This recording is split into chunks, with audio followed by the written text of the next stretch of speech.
Hi ಎಲ್ಲರಿಗೂ ನಮಸ್ಕಾರ. ನಾನು ನಿಮ್ಮ ವಿನಾಯಕ್ ನಾಯ್ಕ್. ಈ ಒಂದು ವಿಡಿಯೋದಲ್ಲಿ IREPS ಪೋರ್ಟಲ್ ರಿಜಿಸ್ಟ್ರೇಷನ್ ಬಗ್ಗೆ ನಿಮಗೆ ಕೆಲವೊಂದು ಮಾಹಿತಿಯನ್ನು ತಿಳಿಸ್ಕೊಡುವಂತದ್ದು. ಇನ್ನು ಯಾರು ಕೂಡ ಈ ಚಾನಲ್ಗೆ ಸಬ್ಸ್ಕ್ರೈಬ್ ಮಾಡ್ಕೊಂಡಿಲ್ಲ ಅಂದ್ರೆ ಬೆಲ್ ಐಕನ್ ಒತ್ತಿಬಿಟ್ಟು ಸಬ್ಸ್ಕ್ರೈಬ್ ಮಾಡ್ಕೊಳ್ಳಿ. ಅದೇ ರೀತಿ ಯಾರಿಗಾದ್ರೂ digital signatures with KBB portal registrations and IREPS portal registrations ಬೇಕಾದಲ್ಲಿ ಇಲ್ಲಿರೋ ನಂಬರ್ಗೆ ಕಾಂಟ್ಯಾಕ್ಟ್ ಮಾಡಿ ಪಡ್ಕೊಳ್ಳುವಂತದ್ದು. ಇವತ್ತಿನ ಮಾಹಿತಿಯನ್ನ ಸ್ಟಾರ್ಟ್ ಮಾಡೋಣ. IREPS ಪೋರ್ಟಲ್ ರಿಜಿಸ್ಟ್ರೇಷನ್ಸ್ ಗೆ ಅಪ್ಲೈ ಮಾಡ್ತೀರಾ ಅಂದ್ರೆ ಫಸ್ಟ್ ನೀವು digital signatures with organisation key ತಗೊಳ್ಬೇಕಾಗ್ತದೆ. ಇದನ್ನ ತಗೊಂಡ್ಮೇಲೆ ಉದ್ಯಮ ಆಧಾರ್ ಬೇಕಾಗುತ್ತೆ, ಜೊತೆಗೆ GST ಬೇಕಾಗುತ್ತೆ, ನಿಮ್ದು ಟರ್ನ್ ಓವರ್ ಸರ್ಟಿಫಿಕೇಟ್ ಬೇಕಾಗುತ್ತೆ, ಪಾನ್ ಕಾರ್ಡ್ ಬೇಕಾಗುತ್ತೆ.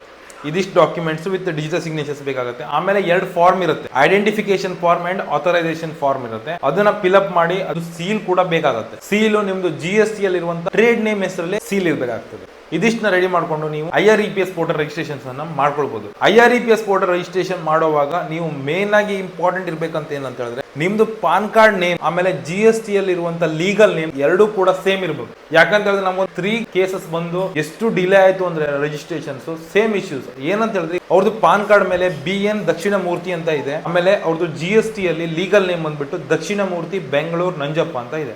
ಬಟ್ ಇದಕ್ಕೆ ಪ್ರಾಬ್ಲಮ್ ಏನಾಯ್ತು ಅಂತ ಹೇಳಿದ್ರೆ PAN card name GST name different ಇದೆ. Actually BN full form GST ಅಲ್ಲಿ ಬಂದಿದೆ. IREPS ಅಲ್ಲಿ ಅಪ್ಲೈ ಮಾಡಿದಾಗ ರಿಜೆಕ್ಟ್ ಆಗುತ್ತೆ. ಯಾಕೆಂದ್ರೆ ನಿಮ್ದು ಪಾನ್ ಕಾರ್ಡ್ ನೇಮ್ ಬೇರೆ, GST ನೇಮ್ ಬೇರೆ ಅಂತ ಹೇಳ್ತಾರೆ ಅವರು. ಅದೇ ಕಾರಣಕ್ಕೆ ನಾನು ನಿಮ್ಗೆ ಹೇಳೋದೇನಂತ ಹೇಳಿದ್ರೆ ನಿಮ್ದು legal name PAN card name ಎರಡೂ ಕೂಡ ಸೇಮ್ ಇರಬೇಕು. ಅವ್ರ ಕೇಸಲ್ಲಿ ಬಂದ್ಬಿಟ್ರೆ income tax portal PAN card check ಮಾಡಿದಾಗ ದಕ್ಷಿಣ ಮೂರ್ತಿ ಬೆಂಗಳೂರು ನಂಜಪ್ಪ ಅಂತಾನೆ ಇರುವಂತದ್ದು. ಶಾರ್ಟ್ ಫಾರ್ಮ್ ಅಲ್ಲಿ BN ದಕ್ಷಿಣ ಮೂರ್ತಿ ಅಂತ ಹಾಕಿದ್ದಾರೆ ಅವರು. ಇದೇ ಕಾರಣಕ್ಕೆ ನೀವು ಕೊಡುವಾಗ PAN card name GST legal name ಎರಡೂ ಸೇಮ್ ಇರಬೇಕಾಗ್ತದೆ. ಇಲ್ಲ ಅಂದ್ರೆ ನಿಮಗೆ ಫ್ಯೂಚರ್ ಅಲ್ಲಿ ತುಂಬಾನೇ ತೊಂದರೆ ಆಗುತ್ತೆ. ಅದೇ ಕಾರಣಕ್ಕೆ ನಾನು ನಿಮ್ಗೆ ಹೇಳೋದು, ನನ್ನ ಹೆಸರು ವಿನಾಯಕ್ ಮಹಾದೇವ್ ನಾಯ್ಕ್ ಅಂತ ಇದ್ರೆ GST ಅಲ್ಲೂ ಕೂಡ ನಂದು ವಿನಾಯಕ್ ಮಹಾದೇವ್ ನಾಯ್ಕ್ ಅಂತಾನೆ ಇದೆ. ಈಗ ಎರಡೂ ಕೂಡ ಸೇಮ್ ಇರಬೇಕಾಗ್ತದೆ. ನಾನು ವಿನಾಯಕ್ MN ಅಂತ ಇಟ್ಕೊಬಿಟ್ರೆ GST ಅಲ್ಲಿ ಫುಲ್ ಫಾರ್ಮ್ ಬಂದ್ಬಿಟ್ಟು IREPS ಗೆ ಇನ್ ಕೇಸ್ ನಾನು ಅಪ್ಲೈ ಮಾಡಿದ್ರೆ ರಿಜೆಕ್ಟ್ ಆಗ್ತಿತ್ತು. ಯಾವುದೇ ಇವಾಗ GST name PAN card name changes ಇದ್ರೆ ಇವಾಗಲೇ ಕರೆಕ್ಟ್ ಆಗಿ ರೆಕ್ಟಿಫೈ ಮಾಡ್ಕೊಳ್ಳಿ. ನಿಮ್ ಚಾರ್ಟೆಡ್ ಅಕೌಂಟೆಂಟ್ ಕಡೆಯಿಂದ ಮಾತಾಡ್ಬಿಟ್ಟು PAN card name GST name ಎರಡನ್ನೂ ಕೂಡ ಸೇಮ್ ಇರೋ ತರ ನೋಡ್ಕೊಳ್ಳಿ. ಆಮೇಲೆ ರಿಜಿಸ್ಟ್ರೇಷನ್ಸ್ ಗೆ ಯಾವುದೇ ರೀತಿಯ ಚಲನ್ ಆ ತರ ಏನು ಇರೋದಿಲ್ಲ. ಜಸ್ಟ್ ನೀವು DSC ಮಾಡ್ಬಿಟ್ಟು ಆನ್ಲೈನ್ ಅಲ್ಲಿ ಅಪ್ಲಿಕೇಶನ್ಸ್ ಅನ್ನು ಹಾಕಬಹುದು. ಈಗ ರಿಜಿಸ್ಟ್ರೇಷನ್ಸ್ ಬೇಕಾದಲ್ಲಿ ನಮ್ಮನ್ನ ಕಾಂಟ್ಯಾಕ್ಟ್ ಮಾಡಿ ಕಂಪ್ಲೀಟ್ ಆಗಿ ನಾವು IREPS ಪೋರ್ಟಲ್ ಅಪ್ರೂವ್ ಮಾಡಿ ಕೊಡ್ತೀವಿ. ಇದಿಷ್ಟು ಹೇಳ್ತಾ ಇವತ್ತಿನ ವಿಡಿಯೋನ ಮುಗಿಸ್ತಾ ಇದ್ದೀನಿ.